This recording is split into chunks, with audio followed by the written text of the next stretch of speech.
ಸ್ನೇಹಿತರೆ, ಇವತ್ತು ಈ ಮಾರ್ಗದಲ್ಲಿ ನನ್ನೊಬ್ಬರು ಸ್ನೇಹಿತರು ಅಡಿಕೆಗೆ ಮದ್ದು ಬಿಡುವವರು. ಅವರ ಕೆಲಸ ಅಡಿಕೆಗೆ ಮದ್ದು ಬಿಡುವುದು.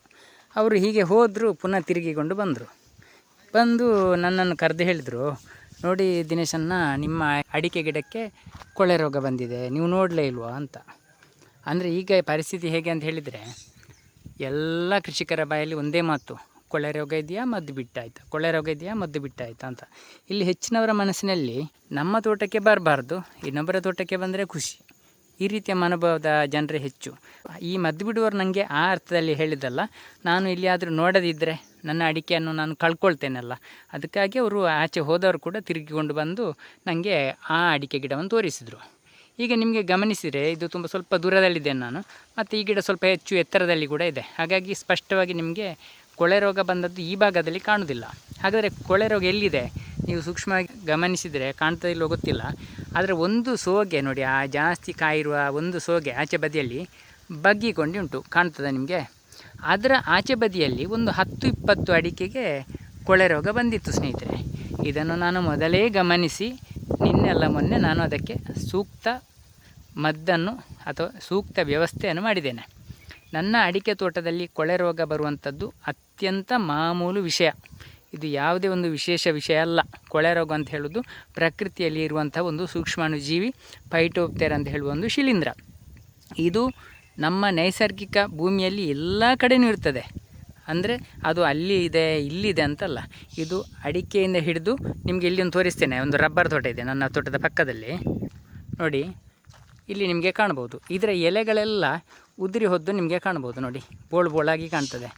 ಇದು ಅದೇ ಶಿಲೀಂಧ್ರೆಯಿಂದ ಬಂದ ರೋಗ ಸ್ನೇಹಿತರೆ.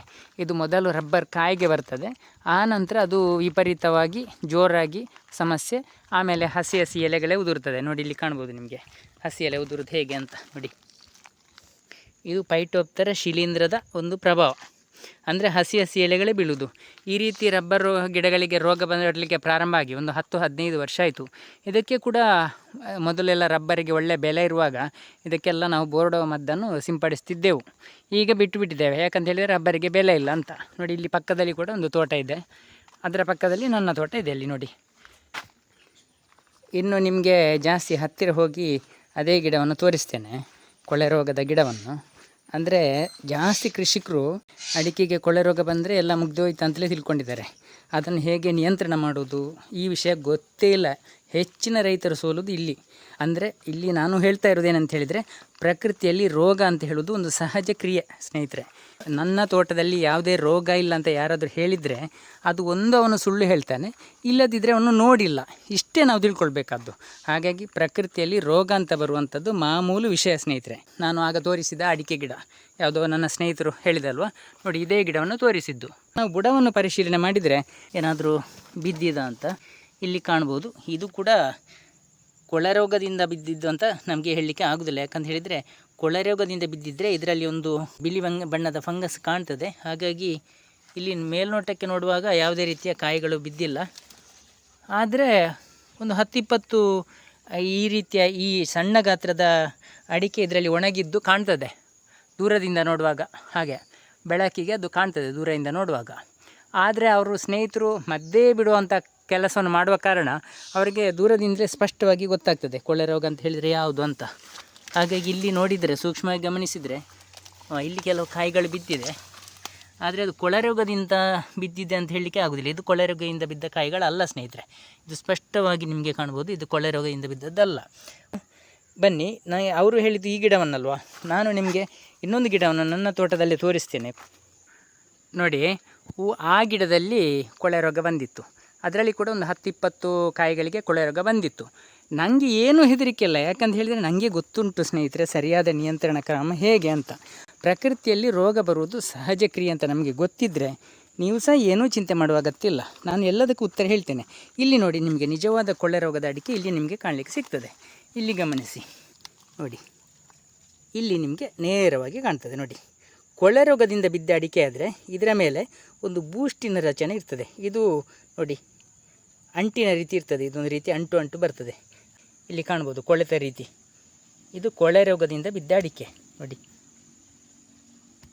ಇದು ಸಂಪೂರ್ಣವಾಗಿ ಈ ರೀತಿ ಬರ್ತದೆ ಕೊಳೆ ರೋಗದಿಂದ ಬಿದ್ದಿದ್ರೆ. ಆದರೆ ನನಗೆ ಯಾವುದೇ ರೀತಿಯ ಭಯ ಇಲ್ಲ. ಯಾಕೆ ಭಯ ಇಲ್ಲ? ನನಗೆ ಸರಿಯಾದ ನಿಯಂತ್ರಣ ಕ್ರಮ ಗೊತ್ತಿರುವ ಕಾರಣ ಭಯ ಇಲ್ಲ ಸ್ನೇಹಿತರೆ. ಆದರೆ ಹೆಚ್ಚಿನ ಕೃಷಿಕರು ಇದಕ್ಕೆ ಭಯ ಪಟ್ಟುಕೊಳ್ತಾರೆ. ಯಾಕಂತ ಹೇಳಿದರೆ ಈ ಕೊಳೆ ರೋಗ ಅಂತ ಹೇಳೋದು ಎಷ್ಟು ಡೇಂಜರ್ ಅಂತ ಹೇಳಿದರೆ, ಸರಿಯಾದ ನಿಯಂತ್ರಣ ಕ್ರಮದ ಬಗ್ಗೆ ಮಾಹಿತಿ ಇಲ್ಲದಿದ್ದರೆ ಎಲ್ಲ ಗಿಡಗಳಿಗೂ ಆ ರೋಗ ಶೀಘ್ರವಾಗಿ ಪಸರಿಸಿ ಎಲ್ಲ ನಾವು ಇಳುವರಿಯನ್ನು ಕಳ್ಕೊಳ್ಳುವಂಥ ಪ್ರಸಂಗ ಕೂಡ ಬರ್ತದೆ. ಕೃಷಿಕರು ತಿಳುವಳಿಕೆ ಇದ್ದ ಕೃಷಿಕರು ಅಂತ ಹೇಳ್ಬೋದು, ಅದನ್ನು ನಿಯಂತ್ರಣ ಮಾಡಲಿಕ್ಕೂ ಕಲ್ತಿರಬೇಕು. ನನ್ನ ತೋಟಕ್ಕೆ ರೋಗವೇ ಬರುವುದಿಲ್ಲ ಅಥವಾ ರೋಗನೇ ಬರಬಾರ್ದಂತ ನಾವು ಹೇಳಲಿಕ್ಕೆ ಆಗೋದೇ ಇಲ್ಲ ಸ್ನೇಹಿತರೆ. ಯಾಕಂತ ಹೇಳಿದರೆ ರೋಗ ಅಂತ ಹೇಳೋದು ಪ್ರಕೃತಿ ನಿಯಮ. ಹಾಗಾದರೆ ನಾವೇನು ಮಾಡಬೇಕು? ಇಷ್ಟೇ ಇರೋದು. ಇಲ್ಲಿಯೇ ಸ್ನೇಹಿತರೆ ನಮಗೆ ಕೆಲಸ ಮಾಡುವಂಥದ್ದು ಈ ಕೊಳೆ ರೋಗವನ್ನು ಸಂಪೂರ್ಣವಾಗಿ ಬರದ ಹಾಗೆ ಮಾಡುವಂಥದ್ದು ಯಾವುದೇ ಮದ್ದಿಲ್ಲ. ಆದರೆ ನಿಯಂತ್ರಣ ಅಂತ ಮಾಡಲಿಕ್ಕೆ ಸರಿಯಾದ ಮದ್ದಿದೆ. ಅದೇ ಸ್ನೇಹಿತರೆ ಬೋರ್ಡೋ ಸ್ಪ್ರೇ, ಬೋರ್ಡೋ ದ್ರಾವಣ ಅಥವಾ ಮೈಲುತುತ್ತ ಮತ್ತು ಸುಣ್ಣದ ಸರಿಯಾದ ಮಿಶ್ರಣದಿಂದ ತಯಾರಿಸುವಂಥ ಒಂದು ದ್ರಾವಣ. ಇದನ್ನು ನಾವು ಪದೇ ಪದೇ ಅಂದರೆ ತಿಂಗಳಿಗೊಮ್ಮೆ ಸ್ಪ್ರೇ ಮಾಡಲೇಬೇಕು. ನೀವು ಎಷ್ಟು ಸರಿಯಾಗಿ ಸ್ಪ್ರೇ ಮಾಡಿದ್ರೂ ಕೂಡ ಜಾಸ್ತಿ ಕಾಯಿಗಳು ಕಟ್ಟಿರುವ ಅಡಿಕೆ ಗೊನೆಗೆ ನಮ್ಮಿಂದ ಸರಿಯಾಗಿ ಸ್ಪ್ರೇ ಮಾಡಲಿಕ್ಕೆ ಆಗೋದಿಲ್ಲ ಸ್ನೇಹಿತರೆ. ನೋಡಿ, ಇಲ್ಲೆಲ್ಲ ದ್ರಾಕ್ಷಿ ಗೊಂಚಲಿನಷ್ಟು ಆ ರೀತಿಯಲ್ಲಿ ಅಡಿಕೆ ಕಾಯಿಗಳಿದೆ. ಅದಕ್ಕೆ ನಾವು ಮದ್ದನ್ನು ಸ್ಪ್ರೇ ಮಾಡುವಾಗ 100ಕ್ಕೆ 90ರಷ್ಟು ಮದ್ದು ಮಾತ್ರ ಸರಿಯಾದ ರೀತಿಯಲ್ಲಿ ಸ್ಪ್ರೇ ಆಗ್ತದೆ. ಬಾಕಿ ಒಂದು 10% ಬಾಕಿ ಆಗ್ತದೆ. ಅಂದರೆ ಮದ್ದಂತ ಹೇಳಿದರೆ ಇಲ್ಲಿ ಸಂರಕ್ಷಣಾ ಕ್ರಮ ಇದು. ಈಗ ಕೊಳೆ ರೋಗ ಅಂತ ಹೇಳುವುದು ಎಲ್ಲದಕ್ಕೂ ಬರ್ತದೆ. ಕಾಯಿ ಕಟ್ಟುವ ಎಲ್ಲ ಗಿಡಗಳಿಗೂ ಬರ್ತದೆ ಕೊಳೆ ರೋಗ, ಕಾಯಿ ಇರುವಂಥದ್ದಕ್ಕೆ ಮಳೆಗಾಲದಲ್ಲಿ. ಇಲ್ಲಿ ಒಂದು ಕವಚವಾಗಿ ನಿಲ್ತದೆ ಮದ್ದು, ಈ ಬೋರ್ಡೋ ದ್ರಾವಣ ಅಂತ ಹೇಳೋದು. ಕೆಲವರು 1 kg ಮೈಲುತುತ್ತಕ್ಕೆ 2 kg ಸುಣ್ಣ ಹಾಕೋದು, ಇನ್ನು ಕೆಲವರು 3 kg ಸುಣ್ಣ ಹಾಕೋದು, 4 kg ಸುಣ್ಣ ಹಾಕೋದು. ಈಗೆಲ್ಲ ನಿರ್ದಿಷ್ಟ ಅಳತೆ ಅಂತ ಯಾರಿಗೂ ಗೊತ್ತಿಲ್ಲ, ಮತ್ತು ಮಾಡೋದು ಕೂಡ ಇಲ್ಲ ಗೊತ್ತಿದ್ರೂ ಕೂಡ. ಆದರೆ ನಾನು ಅದರ ಸರಿಯಾದ ವಿಧಾನ ಮಾಡೋದನ್ನು ಕಲ್ತಿದ್ರೂ ಕೂಡ ನನ್ನ ತೋಟಕ್ಕೂ ರೋಗ ಬಂದೇ ಬರ್ತದೆ. ಯಾಕಂತ ಹೇಳಿದರೆ ಅದು ಪ್ರಕೃತಿ ನಿಯಮ. ನಾವು ಏನೇ ತಿಪ್ಪರಲಾಗ ಹಾಕಿದ್ರೂ ಕೂಡ 1% 2% ಇಳುವರಿಯನ್ನು ನಾವು ಕಳೆದುಕೊಳ್ತೇವೆ. ಅದು ಕೇವಲ ಕೊಳ್ಳೆ ರೋಗದಿಂದ ಅಂತಲ್ಲ ಅಲ್ಲ ಸ್ನೇಹಿತರೆ, ಬೇರೆ ಬೇರೆ ಕಾರಣಗಳಿಂದ ಹಣ್ಣಡಿಕೆ ಆಗಲಿ ಕಾಯಿ ಅಡಿಕೆಗಳಾಗಲಿ ಉದುರುತ್ತಲೇ ಇರ್ತದೆ. ಇಲ್ಲಿ ನೋಡಿ, ಇದು ಯಾವುದೋ ರೀತಿಯಲ್ಲಿ ಬಿದ್ದಂಥ ಅಡಿಕೆ ನೋಡಿ, ಇದು ಕೂಡ ಸರಿಯಾದ ರೀತಿಯಲ್ಲಿ ಹಣ್ಣಾದ ಅಡಿಕೆ ಅಲ್ಲ. ಇದೊಂದು ರೀತಿಯಲ್ಲಿ ಏನೋ ಒಂದು ಎಡವಟ್ಟಾಗಿಯೇ ಬಿದ್ದದ್ದು ನೋಡಿ. ಇಲ್ಲಿ ಕಾಣ್ಬೋದು ನಿಮಗೆ, ಮೊನ್ನೆ ಒಂದು ವಿಡಿಯೋ ಮಾಡಿದ್ದೆ ಅಡಿಕೆ ಸೀಳುವುದರ ಬಗ್ಗೆ. ಈ ಗಿಡದಲ್ಲಿ ಇದೇ ಕೆಲಸ, ಇದಕ್ಕೆ ಸೀಳಿ ಬೀಳುವುದು. ಇದು ಕೆಲವರು ಹೇಳುವುದು ಇದಕ್ಕೆ ಏನೋ ಒಂದು ಪೋಷಕಾಂಶದ ಕೊರತೆ ಹಾಗೆ ಹೀಗೆ ಅಂತ. ಇದು ಮೊನ್ನೆ ಒಂದು ವಿಡಿಯೋ ಮಾಡಿದ್ದೆ. ಪೋಷಕಾಂಶದ ಕೊರತೆ ಆದರೆ ಇದೊಂದು ಗಿಡಕ್ಕೆ ಮಾತ್ರ ಹೇಗೆ ಬರುವುದು ಅಂತ ನಾನು ವಿಡಿಯೋ ಮಾಡಿದ್ದೆ. ಪಕ್ಕದ ಯಾವುದೇ ಗಿಡದಲ್ಲೂ ಆ ರೀತಿ ಬೀಳುವುದಿಲ್ಲ. ಹಾಗಾದರೆ ಇದಕ್ಕೆ ಮಾತ್ರ ಪೋಷಕಾಂಶದ ಕೊರತೆ ಅಲ್ಲ ಸ್ನೇಹಿತರೆ, ಇದು ಪ್ರಕೃತಿ ಸಹಜ ನಿಯಮ.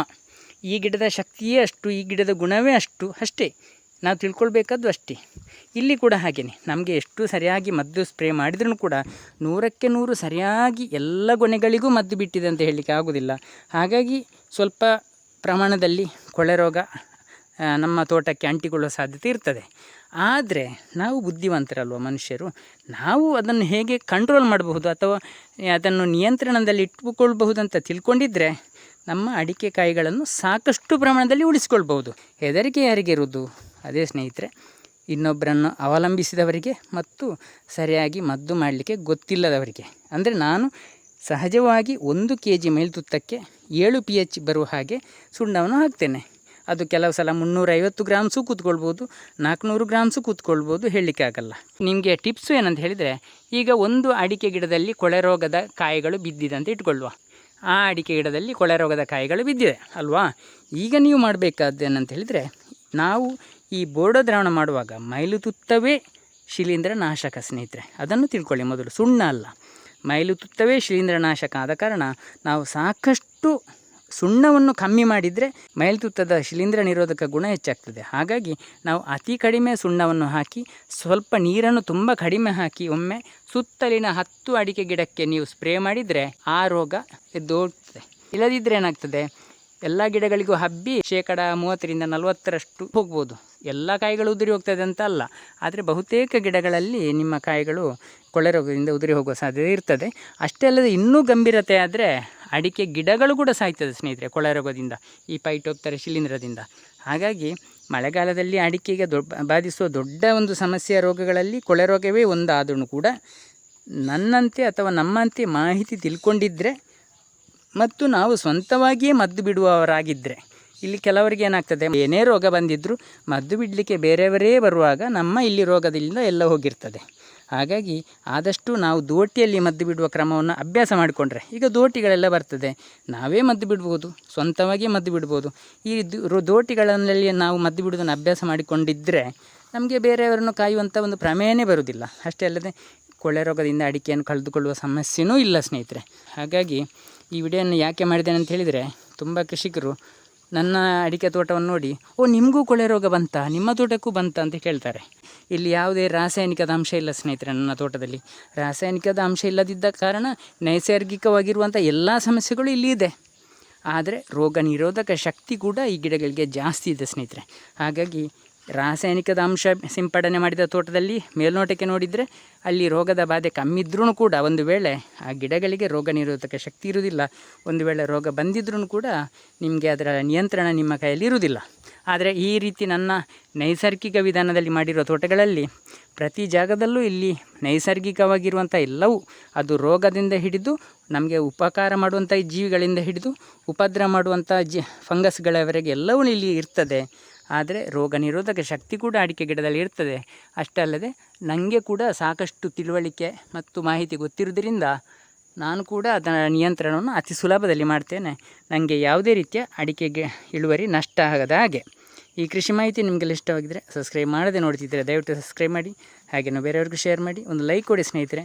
ಮುಂದಿನ ವಿಡಿಯೋದೊಂದಿಗೆ ಮತ್ತೆ ಸಿಗೋಣ. ಧನ್ಯವಾದಗಳು.